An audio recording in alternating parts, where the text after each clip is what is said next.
43장 바로 앞장에서는 이제 그 유일한 구원자 하나님에 대하여서 말씀을 했어요. 그것이 이스라엘을 바벨론에서 귀환시킴을 뿐만 아니라 이제 앞으로 일어날 그 구원에 대한 이야기를 했어요. 그죠? 자, 이제 43장 25절부터 제가 좀 보겠습니다. 43장 25절 이렇게 말하죠. 나 곧 나를 위하여 네 허물을 도말하는 자니 네 죄를 기억하지 아니하리라. 너는 나에게 기억이 나게 하라. 우리가 함께 변론하자. 너는 말하여 네가 의로움을 나타내라. 네 시조가 범죄하였고 너의 교사들이 나를 배반하였나니 그러므로 내가 성소의 어른들을 욕되게 하며 야곱이 진멸당하도록 내어주며 이스라엘이 비방거리가 되게 하리라. 심판이죠. 심판에 대한 이야기를 쭉 하고 나서 이제 44장에서 나 외에 다른 신은 없다 이렇게 말씀하는 거예요. 나 외에 다른 신은 없다. 45장에서는 이제 여호와를 앙망하라라고 말씀하시고요. 46장에서는 다시 우상 숭배의 어리석음을 강조하는 거예요. 그렇게 해서 뭐 하시려고요? 우리로 하여금 하나님을 앙망하게, 여호와를 앙망하게 하려고. 이런 생각을 한번 해보고 지나가죠. 하나님과 우상이라는 것 대조해 봤으면 좋겠습니다. 정말 우리가 하나님을 만나기 전 우린 모두 소경들이었다라고 말하죠. 우린 모두 죽은 자들이었다라는 거래요. 무슨 말인가 하면 하나님의 존재, 보이지 아니하는 어떤 존재에 대해서 알지 못하는 자들, 보이는 것이 전부라고 생각하는 자들이었다는 거죠. 그래서 보이지 않는 하나님에 대하여 전혀 인식하지를 못하는 거죠. 그분의 그 전능하심이나 그분이 우리와 함께하고 계신다는 사실, 그분이 어떤 계획을 가졌는지에 대하여서 알지 못하는 거예요. 그것이 바로 소경이고 죽은 자들이라는 거죠. 그들은 보이는 것이 전부라고 생각을 하고 세속적인 가치관과 또 인과응보의 개념을 가지고서 신앙을 만들어내죠. 그걸 갖다가 뭐라 그래요? 우상숭배. 그들이 만들어낸 그 대상을 우상 이렇게 말하는 거죠. 우상숭배의 핵심이라고 하는 건 나예요. 나를 위하여. 내가 중심이 되어져서. 내가 중심된 사람이 다른 힘, 종교의 힘 이런 걸 통해서 자기의 의 쌓기, 자기의 그 업적 쌓기, 자기의 힘 쌓기를 하는 것이 우상 숭배예요. 자, 하나님을 믿는다는 말은 그런 면에서 신령한 눈이 열려진 사람들이 하나님을 믿는 사람이에요. 처음 우리가 교회에 나와서 교회를 다니지만 그것은 아직도 하나님을 만났다, 그가 구원받았다라고 말하기는 어렵죠. 그가 정말 하나님을 인식할 때 그가 거듭난 자며 눈이 열려진 자며 귀가 열려진 자죠. 문제는 강단에서 설교하는 자들이 이게 안 보일 때, 이 하나님이 안 보이고 하나님의 일하심이 안 보이면 그는 역시 우상을 전파하게 된다는 거죠. 하나님이라고 하는 우상, 성령이라고 하는 우상, 그가 나를 위해서 일할 거다, 당신을 위해서 일할 거다 라고 말해줌으로써 나 중심의 신앙을 만들어가는 것, 그걸 우상 숭배라고 말하기 때문에 그렇습니다. 그러나 이제 하나님에 대해서 깨달아 알게 되면 그때부터 그 하나님을 알죠. 전능하신 하나님, 우주와 만물을 만들고 그 속에서 하나님의 백성들을 훈련시키고 다듬어서 온전한 하나님의 아들로 만드시고 그리스도의 신부로 만드시고 하나님의 성전으로 만들어서 천국을 가는, 천국으로 인도하는, 아니 당신을, 하나님의 백성들을 천국으로 만드는 그 하나님을 알게 되죠. 그가 우주 만물의 주관자가 되신다는 걸 알게 되고요. 이제 그분 중심의 생각을 하게 되는 거죠. 그리고 이제 자기가 누군지를 아는 거죠. 그런 하나님 속에 있는 자신이 하나님을 떠나서 타락한 자가 되었었음을 이제 깨닫게 되는 거죠. 그가 바로 이제 아담의 타락이고 탕자한 상태. 발견. 아, 그런 자였구나. 내가 세상을 사랑하는 강한 여자였구나. 생명을 가지지 못한 자, 진리의 말씀을 가지지 못한 자를 성경은 여자 이렇게 묘사하고 있잖아요. 아, 내가 그런 여자였구나. 내가 그런 자였구나. 하나님이 지으신 피조물인데도 불구하고 내가 가장 강한 자며 가장 잘난 자며 그리고 나를 잘나게 만들기 위하여서 이런 것 저런 것을 가져야 되는 자였구나. 그런데 나를 위해서 예수님을 보내주셨고 예수님은 나를 품고 십자가에 못 박히고 계시는구나. 2000년 전에 예수 그리스도의 사역으로 끝난 것이 아니라 지금도 우리 안에서 우리를 부인케 만드시는 하나님, 그게 십자가의 죽음이죠. 뿐만 아니라 하나님은 내 안에서 이제 새 사람으로, 새 생명으로 완성시켜 가는구나. 내 속에는 그래서 아직도 타락한 옛사람의 성품인 아담과 부활하신 예수 그리스도의 성품인 하나님의 심성이 같이 있는 거구나. 깨달아 알게 되면서 옛사람을 벗어버려야 되고 새사람을 완성되어야 된다는 것을 알면서 그렇게 나아갈 수 있는 힘, 그 원동력이 하나님께로부터 온다는 것을 인정하고 그 생명과 진리의 말씀을 사모하며 나아가게 되는 거죠. 그런데 그 일을 주장하시는 그분이 바로 하나님이다. 그런 하나님은 나 여호와밖에 없다. 오늘 44장이 말하는 겁니다. 그래서 44장의 제목을 단다 그러면 나 외에 다른 신은 없다라는 거죠. 이방인들이나 이방 종교인들은 웃겠죠. 자기들도 신을 섬기고 있다고 생각을 하기 때문에 나 외에 다른 신은 없다라고 말하면 웃겠죠. 아니 심지어 교회 안에 있는 어떤 사람들까지도 어떻게 천국 가는 길이 하나뿐이겠느냐, 어떻게 신이 하나밖에 없겠느냐, 이런 생각을 가진다 그러니 이 시대가 지금 얼마나 혼탁한 시대가 되었는지 생각해 볼 만한 일입니다. 성경은 분명하게 말합니다. 나 외에 다른 신은 없다. 하나님 외에 다른 신은 없습니다. 하나님이 이 우주와 만물을 창조하셨고 이 우주와 만물을 통해서 그 속에서 하나님의 백성들을 훈련시키려고 하는 그 계획을 가졌고 그 계획을 시행하고 계신 분이 하나님이신 거죠. 사단도 제가 늘 말씀드리는 것처럼 하나님이 우리를 만들기에 필요한 도구로 쓰임받는 거예요. 도구로 있다가 하나님의 백성들이 다 완성되어지고 나가면 그들을 그저 쓰레기통에 버리듯 지옥에 던지실 하나님이기 때문에 천지와 만물을 창조하시며 우리에게 생명을 부어 주시는 바로 그 하나님은 오직 여호와 한 분밖에 없다라고 말하는 거예요. 그래서 금방 우리가 그 43장 25절로 28절에서 본 것처럼 심판에 대하여서 아주 강경한 어조로 선언하고 44장에 들어와서 구원의 확실성을 선언하면서 그 구원에 대해서 이렇게 말하죠. 우리 1절 볼까요? 나의 종 야곱, 나의 택한 이스라엘아 이제 들으라. 왜 이렇게 두 번에 대해서 말하죠? 그 사람의 이름? 이게 우리 자신이에요. 우리 속에 누가 있어요? 야곱이 있고 이스라엘이 있는 거예요. 야곱이라고 하는 건 죄인이라는 얘기죠. 하나님의 택함을 받았음에도 불구하고 아직 거듭나지 못한, 약복강을 통과하지 못한 자, 그가 야곱이고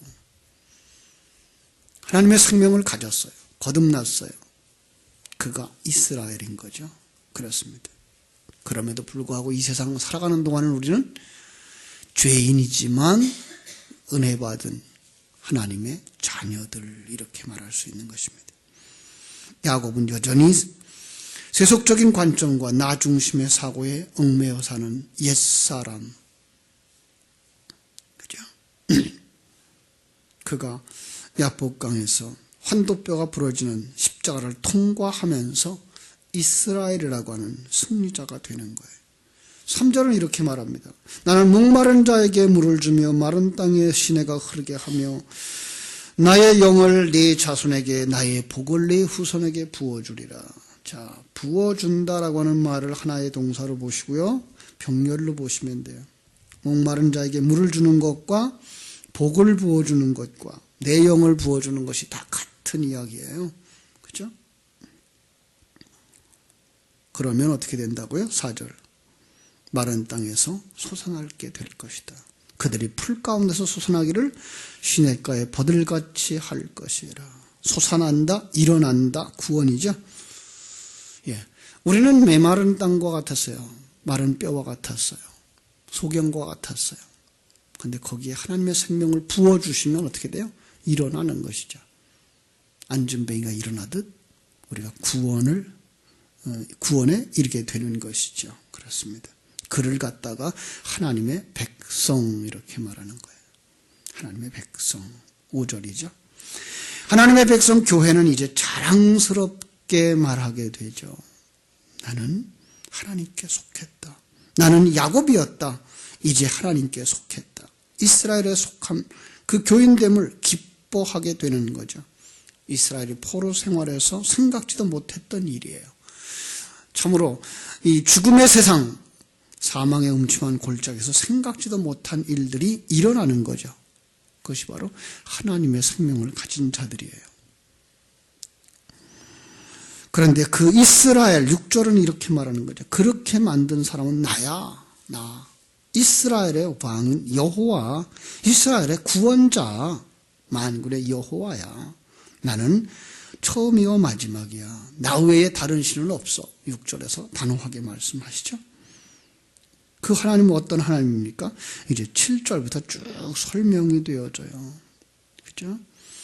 내가 영원한 백성을 세운 이후로 나처럼 외치며 알리며 나에게 설명할 자가 있느냐? 나처럼 이렇게 너희들을 관심 가져주고 메시지 주고 그 계획대로 일이 성취되게 하시는 여호와 있느냐? 있으면 말해봐. 내가 너희들과 같이 있지 않느냐. 그러므로 8절 뭐라 그래요? 두려워하지 마라. 눈을 뜬 자야. 하나님의 아들들아, 두려워하지 말며 겁내지 말라. 내가 알렸지, 들렸지, 너희가 증인이잖아. 나 외에 신은 없다고. 여러분, 입술로만 주여 주여 하는 자들이 되지 마시고 그것을 누리는 자 되시기를 주님의 이름으로 축원합니다. 정말 하나님이 나와 함께 계셔. 그 하나님이 나를 사랑하셔서 독생자 예수 그리스도를 주셨어. 나는 그 예수와 함께 십자가에다 못 박는 거예요. 옛사람을. 내가 주인이 아닙니다. 하나님이 원하시면 난 모든 걸 다 드릴 수 있습니다. 그 사람이 예수 안에서 부활에 이르는 자들이라는 것 꼭 기억하시며 살아갈 수 있고, 그 말씀이 여러분 속에 생명이 되어져서 하나님이 여러분을 어떤 환경에 인도하시든지 거기서 하나님과 함께 동행하는, 세상이 감당치 못하는 자들이 다 되어지기를 주님의 이름으로 축원합니다. 9절부터 20절까지는 이제 그 외의 종교, 그들이 섬김의 대상인 우상이란다라고 말하는 거예요. 우상은 얼마나 무익한 건지, 얼마나 허망한 건지 말하고 있어요. 여기 이렇게 말하죠. 9절. 우상을 만드는 자는 다 허망하도다. 이 허망이라는 말이 토후라는 거예요. 단어인데 창세기 1장 2절에 혼돈이라는 말로 정해졌죠. 다시 말하면 창세기 1장 2절과 연결시켜서 땅이 혼돈하고 공허하며 흑암이 깊음 위에 있는 상태 속에서 그들이 만들어내는 것들, 그게 우상이야 라고 말씀하고 있는 거예요. 그래서 그들이 원하는 것들조차도 가지고 갈 게 없어. 천국에서 그런 거 없어. 이 세상에서 아무리 여러분이 가지고 싶었던 것, 그리고 가지고 있는 것, 자랑스러워하는 것이라 할지라도 가져갈 게 없어요. 아무 유익이 없는 거예요. 그죠? 그것들의 증인들은 보지도 못하고 알지도 못하고 그래서 그들은 여전히 수치를 당하게 될 거야 라고 말씀하는 것 볼 수가 있습니다. 계속해서 이제 12절 철공들이 만든 거야 라고 말하고 있고요. 13절 목공들이 만든 거야 라고 말하고 있어요. 그러면서 이제 14절부터 17절까지 재미난 얘기들을 하고 있죠. 잘 생각해봐. 그들이 만드는 우상의 재료들이라는 게 뭔가? 철이잖아. 나무잖아. 그들이 가지고 있던 그 철 일부는 떼어서 철판을 만들고 석쇠를 만들고 고기 구워 먹고 그 철판의 일부는 떼어서 그들의 신이라고 만들어 놓은 거잖아. 그들이 가지고 있는 나무 일부는 불 떼고 방을 따숩게 하고 그리고 일부는 떼어서 형상을 만들어 놓은 거 아니야. 그게 무슨 힘이 있겠니? 그게 무슨 능력이 있겠니? 18절로 20절에서는 이제 그렇게 말하죠. 그 사람들이 왜 그런지 아니? 왜 그런 짓을 하는지 아니? 그들 자신도 영적 생명이 없기 때문에 그런 거야. 만드는 자들조차도 영적 생명이 없는데 그가 만들어 놓은 그 물건이 무슨 생명이 있겠니? 라고 말하는 거죠. 그들은 영적 세계를 보지도 못한 소경이고 깨닫지 못한 새 생명이 없기 때문에 그런 거야. 결국은 하나님의 세계를 보지 못하는 소경들, 하나님의 존재에 대해 깨닫지 못하는 그 하나님의 생명이 없는 자들을 그들이 만들어내는 것들은 모두가 다 뭐라고요? 우상일 뿐이라는 거예요. 이건 보이는 어떤 형상들만 이야기하고 있는 건 아니죠. 그래서 신약성경에 와서는 탐심도 우상숭배니라 그러잖아요. 왜 탐심이 나왔어요? 하나님이 일하심을 보지 못하는 거예요. 하나님이 나와 함께 하시는 것 보지 못하는 거예요. 하나님이 나를 만들어가고 계신 사실을 보지 못하는 거예요. 하나님이 나라를 움직여 가시고 환경을 움직여 가시고 나와 함께 하시고 계신 사실이 보이지 않으니까 탐심을 가지게 되고 범죄를 하게 되고 자기 중심의 사람들의 행동을 하고 생각을 하게 되는 것이죠. 21절에서부터 28절까지 그 죄악의 도말자, 구원자, 그 일을 행할 자 누구라고 나오죠? 마지막 절에 고레스 이렇게 나와요. 28절 보겠습니다. 고레스에 대하여는 이르기를 내 목자라 그가 나의 모든 기쁨을 성취하리라 하며 예루살렘에 대하여는 이르기를 중건되리라 하며 성전에 대하여는 내 기초가 놓여지리라 하는 자니라. 여기서 고레스는 메시아 예수 그리스도의 대언자처럼 나오는 거죠. 그런 그 예표적으로 나오는 거죠. 그는 뭐라고요? 하나님의 목자. 그가 나의 하나님의 모든 기쁨을 이루어 드릴 자. 예루살렘을 중건할 자, 재건하는 거죠. 중건이 맞죠. 왜냐하면 헐어버리고 다시 지을 자, 성전의 기초를 놓을 자, 예수 그리스도의 상징입니다. 하나님의 목자라, 요한복음 10장 11절에 말하는 것처럼 나는 선한 목자라, 선한 목자는 양들을 위하여 목숨을 버리는 자, 예수 그리스도죠. 그가 나의 모든 기쁨을 이루어 드릴 자. 그래서 요한복음 19장 30절에 십자가 위에서 예수님이 포도주를 받으신 후에 뭐라고 말씀하셨어요? 다 이루었다. 그죠? 예루살렘을 재건할 자. 그래서 요한복음 2장 19절 너희가 이 성전을 헐라 내가 사흘 동안에 일으키리라. 마가복음 14장 58절에서는 다시 세우리라. 다시 세우리라. 헐어버리고 다시 세우는 거예요. 뭘 헐어버려요? 너희들이 이제까지 우상 숭배하는 신전으로 삼았던 것, 옛사람 헐어버릴 것이며 하나님의 성전, 하나님의 성령이 거하시는 성전으로 내가 다시 지으리라. 주님 말씀하신 것이죠. 그분만이 성전의 기초예요. 그분만이 모퉁이 돌이에요. 마태복음 7장 24절에 그 집을 반석 위에 짓는 자가 지혜로운 자라. 그 반석이신 그리스도. 그렇죠? 마태복음 16장 18절 이 반석 위에 내 교회를 세우리라 그러셨고요. 예수 그리스도를 기초로 하고 예수 그리스도를 모퉁이 돌로 삼은 성전, 흠과 티가 없는 하나님이 거하시는 성전은 오직 그분으로만, 그분에 의해서만, 그분 안에 담겨진 진리로만 이루어지는 거죠. 그러기 위해서 옛 성전은 헐어버려야 되는 거예요. 여러분, 그렇게 해서 구속이 이루어질 거다. 그분을 통해서 구원이 이루어진다. 22절 말씀이고요. 24절에서 27절까지 회복될 거다. 천상의 나라가. 그죠? 여기는 하늘나라로 보시는 게 좋습니다. 그걸 갖다가 그들은 이스라엘의 귀환 이런 단어를 쓰고 있는 거죠. 그렇습니다. 우리를 어디로 귀환할 사람들? 하나님의 나라로 귀환할 사람들입니다. 그런즉 우리가 주님의 귀한 약속의 말씀을 듣고 하나님 눈을 열어주셔서 하나님이 나와 함께 하신 사실을 분명히 깨달아 알게 하여 주옵소서. 어떤 환경 속에서도 환경에 이끌려가거나 사건에 이끌려가지 말게 해주시고 하나님이 이런 사람들과 이런 일들과 이런 상황들을 통해서 나를 만들고 계시구나 깨달아 알며 그 하나님께 우리 자신들을 드릴 수 있는 믿음의 사람 되게 하여 주옵소서. 이 새벽에도 주님 앞에 기도하고 돌아가시기를 주님의 이름으로 축원합니다. 기도하겠습니다. 하나님 우리 아버지, 하나님의 크신 사랑과 은혜를 감사합니다.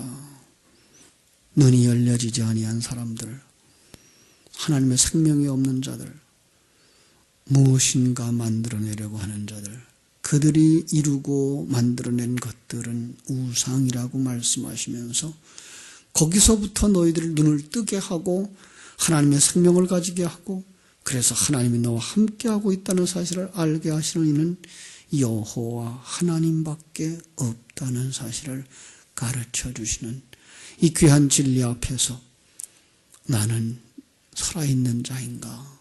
다시 한번 나를 점검할 수 있는 이 새벽이 되게 해 주시기를 소원합니다. 그리고 내 안에 채우실 참으로 성령의 충만함, 진리의 충만함 있게 하여 주셔서 내가 어디에 있든지 그곳에서 성령의 불길을 피워내고 빛을 발할 수 있는 하나님의 사람들로 설 수 있게 하여 주옵소서. 가정 속에서든지 일하는 일터에서든지 이웃과 함께 살아가는 내 사는 환경 속에서든지 하나님의 사람으로 흔들림이 없게 하여 주옵소서.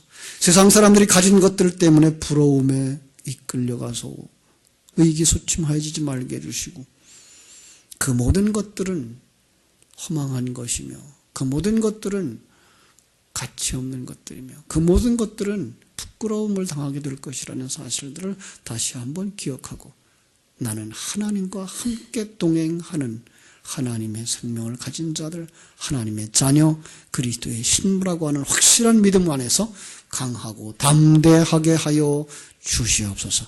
오늘 하루의 삶도 승리하게 하여 주옵소서. 예수님의 이름으로 기도하옵나이다. 아멘. 하늘에 계신 우리 아버지여, 이름이 거룩히 여김을 받으시오며 나라의 임하옵시며 뜻이 하늘에서 이룬 것 같이 땅에서도 이루어지이다. 오늘날 우리에게 일용할 양식을 주옵시고 우리가 우리에게 죄 지은 자를 사하여 준 것 같이 우리 죄를 사하여 주옵시고 우리를 시험에 들게 하지 마옵시고 다만 악에서 구하옵소서. 내게 나라와 권세와 영광이 아버지께 영원히 싸움나이다. 아멘. 자유롭게 기도하시기 바랍니다.